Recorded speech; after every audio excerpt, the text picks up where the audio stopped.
ओम साई राम। श्री साई सच्चरित्र अध्याय 38 भाग 2 बाबा की हांडी का दूसरा अंश। हम पहले ही उल्लेख कर चुके हैं कि बाबा अल्पाहारी थे और वे थोड़ा बहुत जो भी खाते थे वह उन्हें केवल 2 ग्रहों से ही भिक्षा में उपलब्ध हो जाया करता था। परंतु जब उनके मन में सभी भक्तों को भोजन कराने की इच्छा होती तो प्रारंभ से लेकर अंत तक संपूर्ण व्यवस्था वे स्वयं किया करते थे। वे किसी पर निर्भर नहीं रहते थे और ना ही किसी को इस संबंध में कष्ट ही दिया करते थे। प्रथमतः वे स्वयं बाजार जाकर सब वस्तुएं, अनाज, आटा, नमक, मिर्ची, जीरा, खोपरा और अन्य मसाले आदि वस्तुएं नगद दाम देकर खरीद लाया करते थे। यहाँ तक कि पीसने का कार्य भी वे स्वयं ही किया करते थे। मस्जिद के आंगन में ही एक भट्टी बनाकर उसमें अग्नि प्रज्वलित करके हांडी में ठीक नाप से पानी भर देते थे। हांडी 2 प्रकार की थी, एक छोटी और दूसरी बड़ी।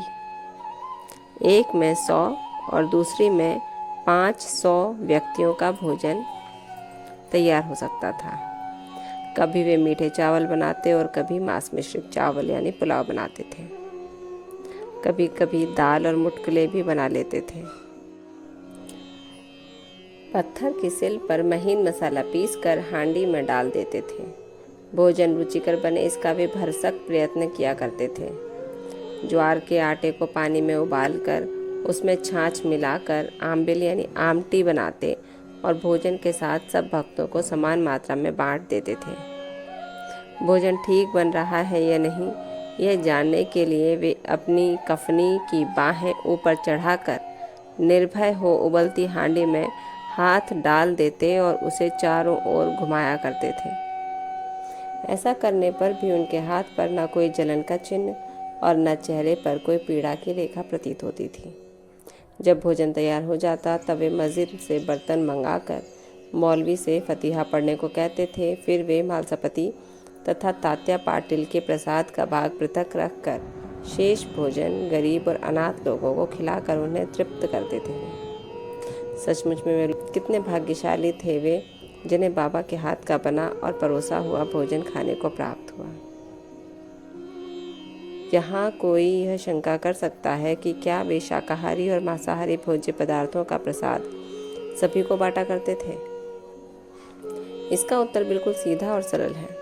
जो लोग मांसाहारी थे उन्हें हांडी में से दिया जाता था तथा शाकाहारियों को उसका स्पर्श तक न होने देते थे। ना कभी उन्होंने किसी को मांसाहार का प्रोत्साहन ही दिया और ना ही उनकी आंतरिक इच्छा थी कि किसी को इसके सेवन की आदत लग जाए।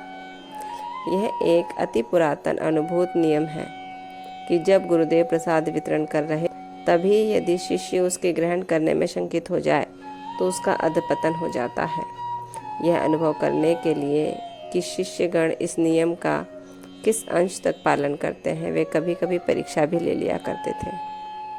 उदाहरणार्थ, एक एकादशी के दिन उन्होंने दादा केलकर को कुछ रुपए देकर कुछ मांस खरीद लाने को कहा। दादा केलकर पूरे कर्मकांडी थे और प्राय सभी नियमों का जीवन में पालन किया करते थे। उनकी दृढ़ भावना थी कि द्रव्य, अन्न और वस्त्र इत्यादि गुरु को भेंट करना पर्याप्त नहीं है। केवल उनकी आज्ञा ही शीघ्र कार्यान्वित करने से वे प्रसन्न हो जाते हैं।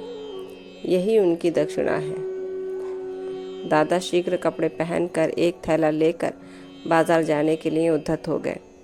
तब बाबा ने उन्हें लौटा लिया और कहा कि तुम न जाओ, अन्य किसी को भेज दो। दादा ने अपने नौकर पांडु को इस कार्य के निमित्त भेजा। उसको जाते देखकर बाबा ने उसे भी वापस बुलाने को कहकर यह कार्यक्रम स्थगित कर दिया। ऐसी ही एक और लीला बाबा के अगले अंश में अध्ययन होगा। तब तक ओम साई राम।